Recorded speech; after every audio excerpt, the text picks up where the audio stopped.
Holidays-nale, adu namma GT Holidays da. GT Holidays, South India's #1 travel brand. You know you are special when you're with GT Holidays. தமிழர்களின் #1 choice Tamil matrimony. 2014 இந்த மருத்துவமனை தொடங்கப்பட்டிருக்கிறது. அந்த ஏமனை சார்ந்த தலால் அகமது மஹதி அப்படிங்கிற அந்த நபர், அவர் ஒரு 35 வயது நபர் தான். இந்த நிமிஷா பிரியாவிற்கு நட்பு முறையில் பழக்கம் அடிப்படையில் உள்ள வர்றாரு. அந்த மருத்துவமனையை அவர்கள் ஆரம்பிக்கிறாங்க 2014. ஒரு 50 லட்சம் ரூபாய் முதலீடு செய்கிறார் நிமிஷா பிரியா, இந்திய பணத்தில். சொல்ல போனா இந்த மகதி இவரோட நெருக்கமாக இருக்கிறார். இவருடைய மகளுடைய ஒரு ஞானஸ்தானத்திற்கு கூட இந்தியாவுக்கு வந்துட்டு போனவர். அந்த அளவுக்கு நிமிஷா பிரியாவோட குடும்பத்தோடு நெருக்கமாக, ஏன்னா கிட்டத்தட்ட பாத்தீங்கன்னா ஒரு 10 வருட காலம் நெருக்க இருக்காங்க. இப்ப இந்த காலகட்டத்தில் நிமிஷா பிரியாவிற்கு ஒரு பெரிய நெருக்கடி ஏற்படுது. செவிலியரா இருக்கிறதுனால இவருக்கு மருந்து பத்தி தெரியும், மெடிக்கல் ரீதியான அறிவு இருக்கிற மகதிக்கு என்ன செய்யறாரு, கெட்டமைன் என்கிற ஒரு மயக்க மருந்தை கொடுக்குறாரு. இவர் கெட்டமைன் கொடுக்குறாரு. இவருடைய கெட்ட நேரம், கெட்டமைன் அதிகமா கொடுத்துட்டாரு, ஓவர் டோஸ் ஆயிடுச்சு. அவர் மகதி இறந்து போயிடுச்சு. இந்த உடலை மறைப்பதற்கு இன்னொரு நண்பி தோழி செவிலியரோட சேர்ந்து இவர் செய்த விஷயம் தான் ரொம்ப கொடூரமானது. அந்த உடலை துண்டு துண்டாக வெட்டி மறைத்தது. வேற வழி அவருக்கு அந்த பதட்டத்துல தெரியலையா, இது தவறுதான். இது எந்த விஷயத்தையும் நியாயப்படுத்த முடியாது. நீங்க கெட்டமைன் கொடுத்ததே நியாயப்படுத்த முடியாது. என்ன செஞ்சிருக்கணும், காவல்துறைக்கு சென்றிருக்க வேண்டும், நீதித்துறைக்கு சென்று நான் இந்த மாதிரி போயிருக்கணும். காங்கிரஸ் கட்சியுடைய முன்னாள் முதலமைச்சராக இருந்த உம்மன் சாண்டியுடைய மகன் சாண்டி உம்மன், அவரிடம் இந்த விஷயத்தை கொண்டு போறாங்க. என்ன செய்யலாம்னு சொல்லும்போது அவர் தான் ஒரு ஐடியா கொடுக்குறாரு, நம்ம அபூபக்கர் முஸ்லியார் மூலமா முயற்சி பண்ணலாமா, ஏன்னா அவர் ஒரு கிராண்ட் முப்தி, இந்த முப்திகள் மூலமாகத்தான் இந்த விஷயம் இவருடைய குடும்பத்தினரை அணுகணும். ஏன்னா ஒரு நாள் தான் இருக்கு. சொல்ல போனா 12 மணி நேரத்திற்கு முன்பாக எடுத்த முடிவு. 12 மணி நேரம் தாமதமாக இருந்தால் நிமிஷா பிரியாவை தூக்கில் போட்டாங்க. வாய்ப்புகளும் இப்ப 50 விழுக்காடுக்கு மேல நிமிஷா பிரியாவுடைய உயிர் காப்பாற்றப்படலாம்ங்கிற மாதிரியும் செய்தி வருது. ஓகே, அதாவது தூக்கு தண்டனை ரத்து பண்ண வாய்ப்பு இருக்கிற மாதிரி வருது. ஓகே, ஒரு 8 நீங்க சொல்ற மாதிரி 9 கோடி ரூபாய் கொடுத்துட்டு தூக்கு தண்டனை ரத்து செய்து விட்டால் கூட ஆயுள் தண்டனை அனுபவிக்க வேண்டும். ஓகே, அது இன்னும் ஆயுள் தண்டனை எத்தனை வருஷம் நமக்கு தெரியல.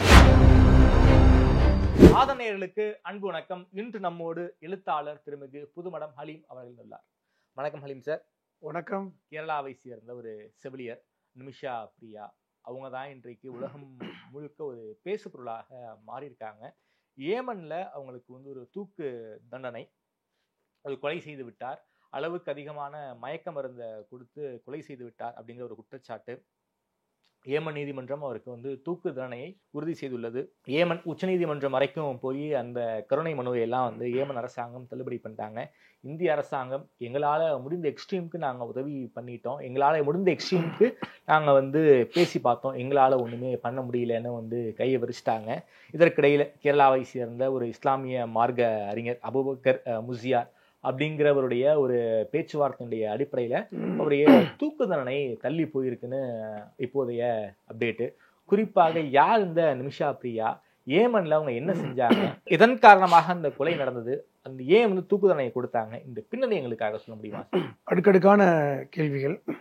நாம் பேசிக்கொண்டிருக்கின்ற இந்த நிமிடம் ஒருவேளை தூக்கு தண்டனை நிறுத்தப்படவில்லை என்றால் நேற்றே அவர் தூக்கிலிடப்பட்டிருக்க வேண்டும். ஆமா, அப்போ இவருடைய தூக்கு தண்டனை தள்ளி போயிருக்கிறது. இன்னைக்கு இந்த நிமிஷம் வரைக்கும் அவர் தூக்கிலிடப்படவில்லை. இந்த நிமிஷா பிரியா கேரளாவை பாலக்காடை சார்ந்த, அது குறிப்பாக கொல்லங்குடி என்கிற ஊரை சார்ந்த நபர், ஒரு செவிலியர் படிப்பு படித்துவிட்டு, பொதுவாக நம்ம நாட்டில் செவிலியர் படித்துவிட்டு அரபு நாடுகளில் செவிலியர் பணிக்கு செல்வார்கள். ஏன்னா அதிகம் வருமானம். கேரளாவில் பொதுவாக கேரளாவை பொறுத்தவரை அதிகமான செவிலியர்கள் நாடு முழுவதும் இருக்கிறார்கள், உலகம் முழுவதும் இருக்கிறார்கள் என்று சொல்லலாம். இப்படிப்பட்ட ஒரு இடத்தில் தான் நிமிஷா பிரியாவை நீங்கள் பார்க்க வேண்டும். செவிலியர் படிப்பு படித்துவிட்டு 2008 ஏமன் போகிறார். 2008 ஏமன் ஒருங்கிணைந்த ஏமனாக இருந்தது. வடக்கு ஏமன், தெற்கு ஏமன் என்று இப்போது பிரிந்தது போன்று கிடையாது. அது ஒரு அரபு நாடு. ஏமன் சவுதி அரேபியாவுடைய எல்லையை பகிர்ந்து கொண்டிருக்கின்ற ஒரு நாடு. அந்த காலகட்டத்தில் அவர் 2008 போகிறாரு. 2011 வரைக்கும் அவர் செவிலியராக பணிபுரிகிறார். அப்போது வரைக்கும் பிரச்சனை இல்லை. அந்த நாட்டுடைய சட்டத்திட்டத்துக்கு உட்பட்டு தான் அவர் பணிபுரிகிறார். அதற்கு பிறகு அவருக்கு என்ன ஒரு விருப்பம் என்றால், தான் சொந்தமாக ஒரு மருத்துவமனை தொடங்க வேண்டும் என்று விரும்புகிறார். இது இயல்பான ஒரு விஷயம்தான். என்றால் உங்களுக்கு எமானில் சொந்தமாக மருத்துவமனை தொடங்கினால் வருமானம் வரும், குறைந்த மருத்துவமனைகள் தான் அங்கே இருக்கிறது, அந்த சேவை செய்யலாமே என்று நினைக்கிறார். 2014 தான் இந்த திட்டமிடல் நடக்கிறது. பொதுவாக அரபு நாடுகளில், ஏமன் போன்ற நாடுகளில் எல்லாமே நீங்கள் தொழிலை செய்ய வேண்டும் என்றால் நீங்கள் நேரடியாக போய் செய்ய முடியாது. அங்கு இருக்கின்ற ஒரு குடிமகனோடு, அதாவது அந்த நாட்டுடைய குடிமகனோடு நீங்கள் பங்குதாரராகத்தான் சேர முடியும். அந்த குடிமகன் ஒன்றும் காசுலாம் போட மாட்டான், அவனுடைய குடியுரிமையை கொடுப்பான். நீங்க ஒரு குடியுரிமை வெளியிலிருந்து வந்தவர்கள் பார்ட்னராக அதில் சேர்ந்து ஒரு வியாபாரத்தை, லைசன்ஸ் ஓமனை சேர்ந்தவர் பேர்ல இருக்கும், லைசன்ஸ் ஓமனை சேர்ந்தவர் பேர்ல இருக்கும். அந்த நிறுவனத்துடைய எல்லா விஷயங்களுமே ஓமனை சேர்ந்தவர், அந்த அரபு நாட்டுடைய சேர்ந்தவர் இருக்கும். இவர் பணிபுரிவார், லாபத்தில் பங்கு போடுவாங்க. இதான் நடக்கும். அதன் அடிப்படையில் தான் 2014 இந்த மருத்துவமனை தொடங்கப்பட்டிருக்கிறது. அந்த ஏமனை சார்ந்த தலால் அகமது மஹதி அப்படிங்கிற அந்த நபர், அவர் ஒரு 35 வயது நபர் தான். அவர் இந்த நிமிஷா பிரியாவிற்கு நட்பு முறையில் பழக்கும் அடிப்படையில் உள்ள வர்றாரு. அந்த மருத்துவமனையை அவர்கள் ஆரம்பிக்கிறாங்க 2014. ஒரு 50 லட்சம் ரூபாய் முதலீடு செய்கிறார் நிமிஷா பிரியா, இந்திய பணத்துக்கு. இங்கிருந்து கடன் வாங்கி, இதற்கிடையில் அவருக்கு திருமணமும் நடக்கிறது, இந்தியாவில் நடந்துருச்சு. கணவரும் உதவி செய்கிறார். இப்போ ஒரு மருத்துவமனை ஆரம்பித்து 2014 2015 வரைக்கும் சிறப்பாக தான் நடத்துகிறாங்க. என்ன பிரச்சனைனா 2015 நடந்த உள்நாட்டு யுத்தம் அங்கே ஹவுதியினுடைய. ஆமாம், இப்போ நீங்க பார்த்தீங்கன்னா இப்போ இருக்கின்ற ஏமான் வடக்கு ஏமான் தெற்கு ஏமான் என்று பிரிந்திருக்கிறது. இப்போ ஏமானுடைய தலைநகரான சனாவே வடக்கு ஏமனில் இருக்கிறது. அது முழுக்க முழுக்க ஹவுதி கிளர்ச்சியாளர்களுடைய கட்டுப்பாட்டில் இருக்கிறது. இப்போ கூட நம்ம பார்க்குறோம், இந்த பாலஸ்தீன இஸ்ரேல் பிரச்சனையில் பாலஸ்தீனத்துக்கு ஆதரவாக இந்த ஹவுதிகள் செங்கடலிலிருந்து இஸ்ரேலை தாக்குவதை பார்க்கிறோம். இந்த வடக்கு ஏமானில் இருப்பவர்கள் பெரும்பாலானவர்கள் 90 விழுக்காடு ஷியா பிரிவை சார்ந்தவர்.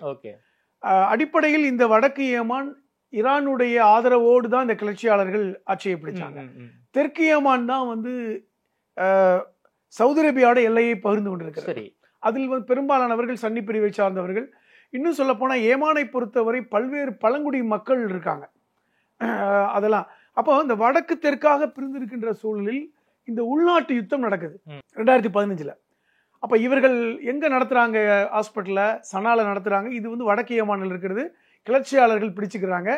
இந்த குழப்பத்தினால் பல்வேறு யமானை சார்ந்தவர்கள் வெளியே போறாங்க, அகதிகளாக போறாங்க, மைக்ரேட் ஆகி வெளிநாடுகளுக்கு போறாங்க.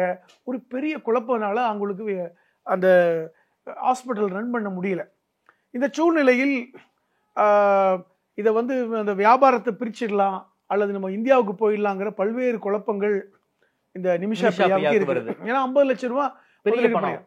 இந்த காலகட்டத்தில் பணம் வருவது குறைந்த உடனே அந்த ஸ்பான்சர், அவருடைய பார்ட்னர் தலால் அகமது மஹதி, தலால் அப்துல் மஹதி, இவர் கண்ட்ரோல் பண்றார். நீங்க இந்த வியாபாரத்தை நீ முழுமையா விட்டுட்டு போயிடு, நான் உனக்கு எதுவும் காசு கொடுக்க மாட்டேன். 50 லட்சம் ரூபாய் இவர் போட்டிருக்காரு. இப்படி பல்வேறு நெருக்கடி.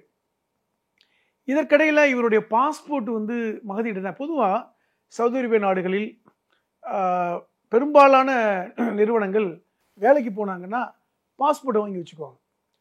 ஏன்னா உங்களுக்கு வேலைக்கான அந்த பத்தாக்கான்னு சொல்லக்கூடிய அந்த எம்ப்ளாய்மெண்ட் கார்டு கொடுப்பாங்களே ஒழிய பாஸ்போர்ட்டை வாங்கி வச்சுக்குவாங்க. எப்போ நீங்கள் இந்தியாவுக்கு போகிறீங்களோ, வெளிநாட்டுக்கு ஊருக்கு போகிறீங்களோ அப்போ தான் பாஸ்போர்ட்டை கொடுப்பாங்க. இதன் அடிப்படையில் நிமிஷா இதெல்லாம் சட்ட விரோதம் தானே.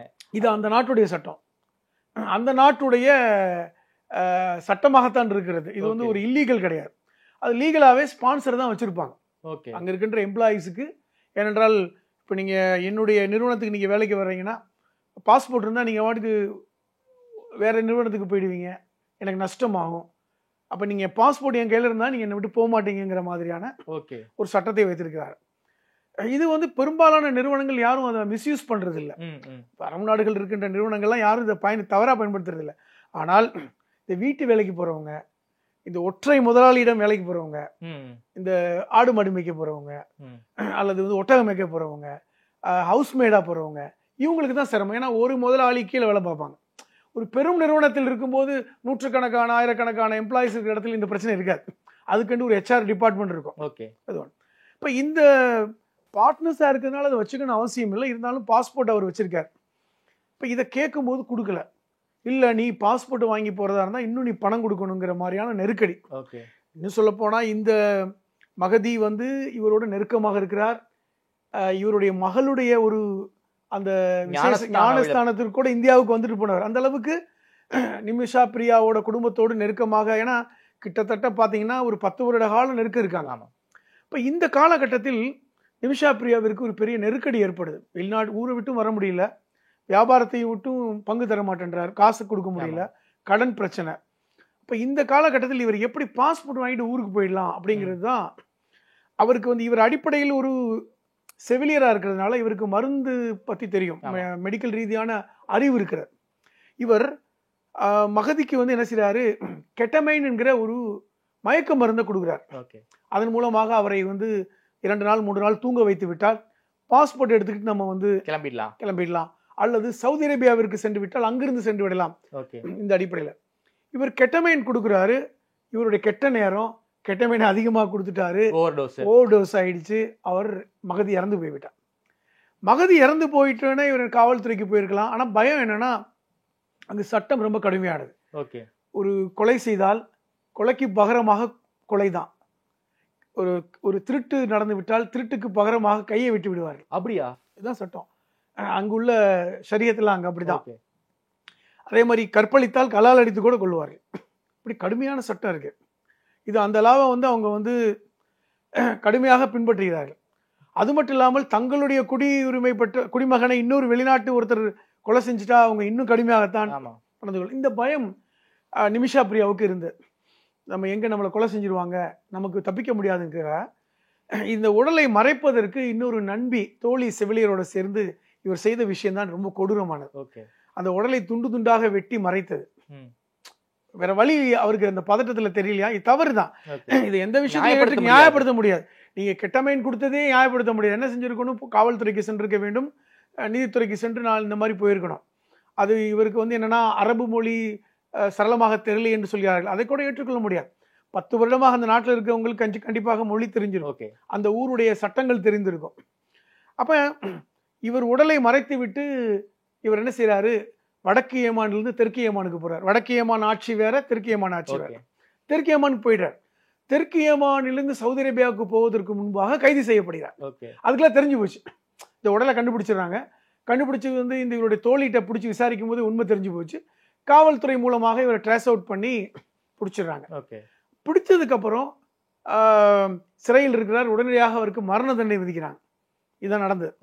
மரண தண்டனை விதிச்சதுக்கு அப்புறம் அது எங்க போய் நிற்கும்னா, அவருடைய அந்த நாட்டுடைய அதிபருக்கு போய் ஒரு கருணை மனு மாதிரி போவாங்க. ஜனாதிபதிக்கு கருணை மனு மாதிரி போவாங்க. அந்த கருணை மனு அவர் அரசர் அந்த அதிபர் நினைத்தால் கொஞ்சம் தூக்கு தண்டனை ஆயுள் தண்டனையாக மாற்ற முடியும், அவ்வளவுதான். ஆனால் அவர் இவருடைய நிலவரத்தை பார்த்து விட்டு அவருக்கு இல்லை தூக்கு தண்டனைன்னு உறுதிப்படுத்துறார். இதான் நடந்திருக்கு. இப்ப இந்த செய்தி தான் இந்தியாவில் பெரிய பரபரப்பாகி, குறிப்பாக அந்த பாதிக்கப்பட்ட குடும்பத்துக்கு வந்து இந்த பிளட் மணிங்கிறாங்க, அதே போல வந்து தியாங்கிறாங்க. அந்த பணத்தை வந்து கொடுத்துட்டா அந்த பாதிக்கப்பட்ட குடும்ப உறுப்பினர்கள் நிமிஷாவை மன்னிச்சுட்டா தூக்கு தண்டனை என்பது ரத்தாயிருங்கிற மாதிரி சொல்றாங்களே. பிளட் மணினா என்ன, தியாங்கிறாங்க, இதெல்லாம் வந்து ஷரியத்துல இருக்கா? அதாவது எப்படி நான் சட்டம் இருக்குதாங்க. இப்பொழுது இவர் கொலை செய்தது உறுதிப்படுத்தப்பட்டது. இவர் தான் கொலை செய்தார்னு இவரே ஒத்துக்கிட்டார். அதனுடைய சாட்சியாக இருந்த அவருடைய தோழிக்கு வந்து ஆயுள் தண்டனை விதிச்சிட்டாங்க. இப்ப இவர் உயிரை காப்பாற்ற முடியுமா? இவருக்கு தண்டனை விட்டு வெளியே வர முடியாது. மரண தண்டனையிலிருந்து வெளியேற்றி ஒரு ஆயுள் தண்டனையாக வர வைக்க முடியுமா? அதற்கு ஒரு வாய்ப்பு இருக்கிறது. அங்குள்ள ஷரீஅத் சட்டங்களில் நீங்க சொன்ன மாதிரி தியா, பிளட் மணி அப்படின்னா என்னன்னா, தியாவும் பிளட் மணி ஒண்ணா இல்ல வேற? தியாங்கிறது சட்டம். ஓகே. பிளட் மணிங்கிறது அதுக்கான பகரமாக கொடுக்கின்ற தொகை. Okay okay okay. இப்போ இந்த பிளட் மணினா என்ன, ரத்த சொந்தம்.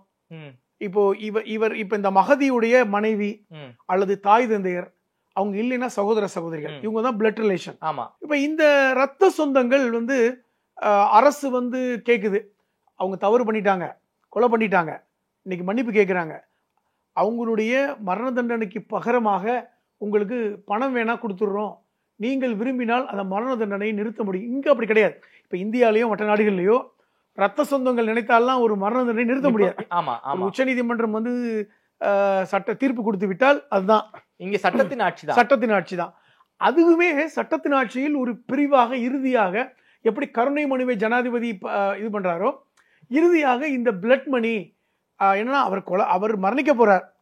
ஆனா இப்ப ஒரு கணவனை கொலை செஞ்சுட்டாங்க, மனைவி வந்து இல்ல நான் மன்னிச்சிடுறேன், என்னுடைய கணவரை கொலை செய்தவரை மன்னித்து விடுகிறேன், அல்லது என்னுடைய மனைவியை கொலை செய்தவரை கணவர் நான் மன்னித்து விட்டேன் என்று முன் வந்தால் அவருக்கு பகரமாக எனக்கு வந்து இவ்வளவு கொடுங்கன்னு கேட்க முடியும், டிமாண்ட் பண்ண முடியும். ஓகே, 8 கோடி 10 கோடி இல்லது எத்தனை மில்லியன் இவ்வளவு கொடுக்க முடிந்தால் நான் அதை மன்னிக்கிறேன். அப்படி கொடுத்துட்டாங்கன்னா அந்த தூக்கு தண்டனை நிறுத்தி வைக்கப்படும். இது சட்ட பிரகாரமே அங்க நடக்குது. ஓகே, இதுக்கு பேர் தான் தியா அப்படின்னு சொல்றாங்க. இந்த இதை முயற்சி பண்றதுக்கு அங்க யாருமே முன் வரல. ஓகே, இந்திய அரசாங்கம் இப்ப இந்த செய்தி வந்து கேரளா முழுவதும் ஒரு மிகப்பெரிய செய்தியா மாறுது. நம்ம ஊரை சார்ந்த ஒரு செவிலியர் தப்பு பண்ணிட்டாங்க தான். ஆமா, ஆனால் வந்து ஒரு ஒரு அவரை கொலை செய்ய வேண்டும்ங்கிற எண்ணம்லாம் கிடையாது. சூழல் வந்து இப்படி நிர்பந்தம் அடிப்படையில செஞ்சுட்டாங்க. அது சொல்ல போனா கொலை செய்ய எண்ணம் இல்ல, ஒரு மயக்க மருந்து கொடுத்துட்டு தான் பாஸ்போர்ட் எடுத்துட்டு போயிடணும் நினைச்சாங்க. ஆனா என்ன செஞ்சுட்டாங்க, மயக்க மருந்து இறந்து போயிட்டான்னு தெரிஞ்சதுக்கு அப்புறம் அவரை துண்டு துண்டாக வெட்டுவது என்பது மன்னிக்க முடியாத குற்றம். இருந்தாலும் முயற்சி பண்றாங்க. இப்ப இந்த காலகட்டத்தில் அரசு பெரிய அளவுல முயற்சி பண்றாங்க, இந்திய அரசாங்கம். ஆனா என்னன்னா, இந்திய அரசாங்கத்திற்கும் தெற்கு யமானுக்கும் கூட தொடர்பு இருக்கிறது, வடக்கு யமானோட தொடர்பு இல்லை. என்ன காரணம், வடக்கு யமானில் ஆட்சி செய்பவர்கள் ஹவுதிகள், இவர்கள் உள்ள கிளர்ச்சியா குழு தான். இந்த கிளர்ச்சி குழு வந்து ஈரானுக்கு மட்டும் தான் கட்டுப்படும், ஈரானுடைய ஆட்சியாளருக்கு மட்டும் தான் கட்டுப்படுவாங்க. இப்ப இது ஒரு பெரிய சிக்கல் இருக்கிறது. இரண்டாவது, வடக்கு யமானில் இருப்பவர்கள் ஷியா பிரிவை சார்ந்தவர்கள். ஓகே, ஒண்ணு. அப்ப நீங்க சவுதி அரேபியா மூலமாவும் முயற்சி பண்ணி முடியல, ஏன்னா சவுதி சன்னி பிரிவை சார்ந்தவர்கள், அது முடியல. ரெண்டாவது, இப்போ உங்களுக்கு வந்து தெற்கு யமான் என்றால் அது வேற, அது சவுதிக்கு பார்டர்ல இருக்கு. இதுல வந்து கட்டுப்பாடு ஒரு சட்டமே ஒரு மாதிரியான சட்டம். 2015 அப்புறம் இந்த ஒரு 10 வருடங்களாக 13 வருடங்களாக ஒரு விதமான ஒரு சூழல் தான் அங்க தெற்கு யமான்ல வடக்கு யமான்ல இருக்கு, சனால இருக்கு. அப்ப இது எப்படி அணுகுவதுன்னு ஈரான் மூலமாக ட்ரை பண்ணிருந்தாங்க, அப்படித்தான் முயற்சி பண்ணிருக்காங்க. இந்திய அரசாங்கம் ஈரான் மூலமாக முயற்சி பண்ணாங்க, தூதரகம் மூலமாக. நமக்கு அங்க தூதரகம் கிடையாது. ஓகே, உங்களுக்கு வந்து வடக்கு யமானில் எம்பசி கிடையாது, எந்த விதமான கட்டுப்பாடும் இல்லை. ஈரான் மூலமாக ட்ரை பண்ணாலும் கூட அந்த அரசு செவி சாய்க்கவில்லை. இப்ப நீங்க இந்த பேட்டியின் ஆரம்பத்துல கேட்டீங்க, இந்த அபூபக்கர் முஸ்லியார், ஆமா, முக்கியமா குறிப்பாக கேரளாவை பூர்வீகமாக கொண்ட அபூபக்கர் முஸ்லியார் தான் ஒரு மிகப்பெரிய காந்தபுரம் அபூபக்கர் முஸ்லியார் என்கிற ஷேக் அபூபக்கர் முஸ்லியார். இவர் வந்து ஒரு கிராண்ட் முப்தின்னு சொல்லுவாங்க. அப்படின்னா இந்த கிராண்ட் முப்தி என்றால் இந்தியாவின் மதிக்கத்தக்க ஒரு மதகுரு. இப்போ இந்தியாவில் இருக்கின்ற சன்னி அந்த உலமாக்கள் இருக்காங்கல்ல, ஆலிம்கள் இருக்காங்கல்ல, பள்ளிவாசல்ல பயான் செய்யறாங்க, தொழுகை வைக்கிறாங்க, இந்த உலமாக்கள். இதில் இந்த உலமாக்களுக்கெல்லாம் மிகப்பெரிய தலைவராக இருக்கக்கூடியவர் தான் இந்த காந்தபுரம் அபூபக்கர் முஸ்லியார். அதை புரிஞ்சுக்கணும். பயங்கர இன்ஃபுளுயன்ஸ். ரெண்டாவது சொன்னா, இவருடைய கட்டுப்பாட்டில் மட்டும் 23,000 பள்ளிக்கூடங்கள் இருக்கின்றன. அதை நீங்க புரிஞ்சுக்கணும். இந்தியா முழுவதும் 23,000 பள்ளிக்கூடங்கள் நடத்துறார், 600க்கும் மேற்பட்ட கல்லூரிகளை நடத்துறார். அப்ப எப்படிப்பட்ட செல்வாக்கு, எவ்வளவு தூரம் இருக்குன்னு தெரிஞ்சுக்கணும். இப்ப இந்தியா முழுவதும் இருக்கின்ற இந்த அகில இந்திய சன்னி அந்த உலமாக்களுடைய சபையுடைய ஒரு கிராண்ட் முப்தியாக இருக்கிறார் இந்த காந்தபுரம் அபூபக்கர் முஸ்லியார். காங்கிரஸ் கட்சியுடைய முன்னாள் முதலமைச்சராக இருந்த உம்மன் சாண்டியுடைய மகன் சாண்டி உம்மன், அவரும் ஒரு செல்வாக்கான தலைவர் தான், ஆமா. அவரிடம் வந்து இந்த விஷயத்தை கொண்டு போறாங்க. இந்த மாதிரி என்ன செய்யலாம்னு சொல்றது, அவர் தான் ஒரு ஐடியா கொடுக்குறாரு, நம்ம அபூபக்கர் முஸ்லியார் மூலமா முயற்சி பண்ணலாமா, ஏன்னா அவர் ஒரு கிராண்ட் முப்தி. இரண்டாவது, அவர்களுக்கு பல்வேறு அரபு நாடுகளுடைய தொடர்பு இருக்குது, ஏதோ ஒரு வகையில முயற்சி பண்ணலாம். போது இந்த காந்தபுரம் அபூபக்கர் முஸ்லியார், அவரோட வயசு 97 வயசு, சின்ன வயசு ஒண்ணு கிடையாது. இப்ப அவர் மூலமாக சவுதி அரேபியால இருந்து போய் அங்கிருந்து யமானுக்கு தொடர்பு கொண்டு அங்க இருக்கின்ற அந்த இனக்குழுக்கள், அங்க இருக்கின்ற முப்திகள் இருக்காங்களா, ஷியா முப்திகள், அவங்க மூலமா முயற்சி பண்றதுல அந்த அரசுக்கு போறாங்க. அப்படி இப்படி ஒரு தொடர்பு வந்ததுக்கு அப்புறம் இந்த தியாவை பத்தி இவர் ஞாபகப்படுத்துறார், இந்த பிளட் மணியை பத்தி. ஏன்னா இதை எப்படி செயல்படுத்துறதுன்னு தெரியல. இன்னொரு பக்கம் போனா இந்த பிரியா நிமிஷாவுடைய தாயாரையும் இப்பொழுது ஏமான்ல தான் இருக்காங்க. நான் என்னுடைய மகளை காப்பாற்றாமல் இந்தியாவுக்கு வரமாட்டேன்னு சொல்லிட்டு இப்ப அங்க காத்துட்டு இருக்காங்க. அங்க இருக்கின்ற அட்வொகேட் அவரை தொடர்பு கொண்டு தான் இதை முயற்சி பண்றாங்க. அவரும் இதில் இணைப்பு பாலமாக இருந்து இந்த முப்திகள் மூலமாகத்தான் இந்த விஷயம் வந்து ஓகே இவருடைய குடும்பத்தினரை அணுகணும். ஏன்னா ஒரு நாள் தான் இருக்கு. ஆமா சொல்ல போனா 12 மணி நேரத்திற்கு முன்பாக எடுத்த முடிவு. ஆமா இந்த 12 மணி நேரம் தாமதமா இருந்தால் நிமிஷா பிரியாவை தூக்கில் போட்டிருப்பாங்க. உச்ச நீதிமன்றம் எல்லாமே அதற்கான தள்ளுபடி பண்ணிட்டாங்க, அந்த சீராய்வு மனுவை தள்ளு பண்ணிட்டாங்க. அரசு வந்து அவங்கள உடனே தூக்குல போடணும்னு சொல்லிட்டாங்க. எல்லாமே வந்து கன்விக்டட், எல்லாமே வந்து சரியா போயிட்டு இருக்கு. 12 மணி நேரத்துக்கு முன்பாக இந்த அங்க இருக்கின்ற அந்த அந்த மத குருக்கள் தலைவர்கள் போய் பார்க்குறாங்க. அதுல முக்கியமானவரை முடிஞ்ச அளவுக்கு போய் பார்க்குறாங்க. பார்த்ததுல இது வந்து இந்த பிளட் மணி விஷயத்தை முடிவு பண்ணாமல், இந்த தியா விஷயத்தை முடிவு பண்ணாமல் அந்த பெண்மணியை தூக்கிலிட வேணாம் அப்படிங்கிற ஒரு முடிவை எடுத்ததுனால உடனடியாக நீதிமன்றம் தூக்கிலிடுவதற்கு தடை போட்டிருக்காரு. அதாவது தூக்கிலிடக்கூடாதுன்னு இல்லை, தற்காலிகமாக அந்த விஷயம் தள்ளி போட்டிருக்கு. இப்ப அதை பத்தி பேச்சுவார்த்தை ஆரம்பிச்சிருக்காங்க. அதாவது $1 மில்லியன் அமெரிக்க டாலர், கிட்டத்தட்ட ஒரு 9 கோடி ரூபாய் வரைக்கும் 9 கோடி. அதுக்காக வந்து பெரும் பணம் இன்னைக்கு கேரளாவை சார்ந்தவர்கள் திரட்டுறாங்க, கலெக்ட் பண்ணிட்டு இருக்காங்க. என்ன காரணம்னா, உங்களுக்கு இந்த நிமிஷா பிரியா வந்து செஞ்ச தப்பெல்லாம் யாரும் ஞாபகப்படுத்தல. ஆனா வந்து இது பரிதாபப்படுறாங்க. இது வந்து பர்பஸா அந்த அவரை கொலை பண்றதுக்கு இவங்க போகல, கொலை பண்ணுங்கிற எண்ணமும் இல்லை. அந்த இடத்துல வந்து அவருக்கு மயக்க மருந்து கொடுத்துட்டு வந்துடலாம்னு நினைச்ச சூழல் மாறி இருக்குங்கிற ஒரு இரக்கம் இருக்கு. இப்ப இதையும் சொல்றாங்க. அங்க உண்மையிலேயே வந்து மகதியை கொல்ல வேண்டிய தேவை வந்து இல்லை, இந்த மாதிரி நிலைமை. ரெண்டாவது, இவருமே வந்து அத்துமீறி நடந்து கொண்டாருங்கிற செய்தியும் இருக்கு. பணத்துக்காகவும் நீங்க தான் இருக்கணும் அப்படிங்கிற மாதிரி எல்லாம் சொல்லப்படுது. ஸோ ஒரு பெண் பாலியல் முறையிலும் வன்முறை செய்யப்பட்டாளாங்கிற பார்வையும் இன்னைக்கு பேசப்படுது. இன்னைக்கு அவங்க குடும்பத்துல இந்த செய்தியை கொண்டு போயிருக்காங்க. குடும்பத்தினர் இன்னும் முடிவெடுக்கல இருந்தாலும் கூட நிமிஷா பிரியாவுடைய அந்த மரணம் தள்ளி வைக்கப்பட்டிருக்கிறது. வாய்ப்புகளும் இப்ப 50 விழுக்காடுக்கு மேல நிமிஷா பிரியாவுடைய உயிர் காப்பாற்றப்படலாம்ங்கிற மாதிரியும் செய்தி வருது. ஓகே, அதாவது தூக்கு தண்டனை ரத்து பண்ண வாய்ப்பு இருக்கிற மாதிரி வருது. ஒரு 8.5 நீங்க சொன்ன மாதிரி 9 கோடி ரூபாய் கொடுத்துட்டு தூக்கு தண்டனை ரத்து செய்து விட்டால் கூட ஆயுள் தண்டனை அனுபவிக்க வேண்டும். ஓகே, அது இன்னும் ஆயுள் தண்டனை எத்தனை வருஷம் நமக்கு தெரியல. அப்போ தூக்கு தண்டனை ரத்து செய்யப்பட்டு ஆயுள் தண்டனையாக குறைக்கப்பட்டு அவருக்கு அதுக்கப்புறம் நன்னடத்தை இப்படி அவர் வெளியே வருவதற்கான வாய்ப்புகள் இருக்கின்றன. அப்ப இதுதான் அவங்க முயற்சி பண்றாங்க. ஆனால் முழுமையாக விடுதலை செய்யப்படுவாரா என்பதை நம்ம சொல்ல முடியாது. ஆனால் இன்னொன்று விஷயத்தை நீங்க புரிஞ்சுக்கணும். இன்னொன்னு சொல்றாங்க, இந்த தியாங்கிற பணம் பிளட் மணியை வாங்கிவிட்டால் அவரை முழுமையாக விடுதலை செய்யணும். ஏனென்றால் அதற்கு பகரமாக பணத்தை வாங்கிட்டாங்க. அப்ப ஏற்கனவே ஒரு 10 வருஷமா இந்த அதாவது 2018 இந்த பிரச்சனை ஜெயில இருக்காங்க.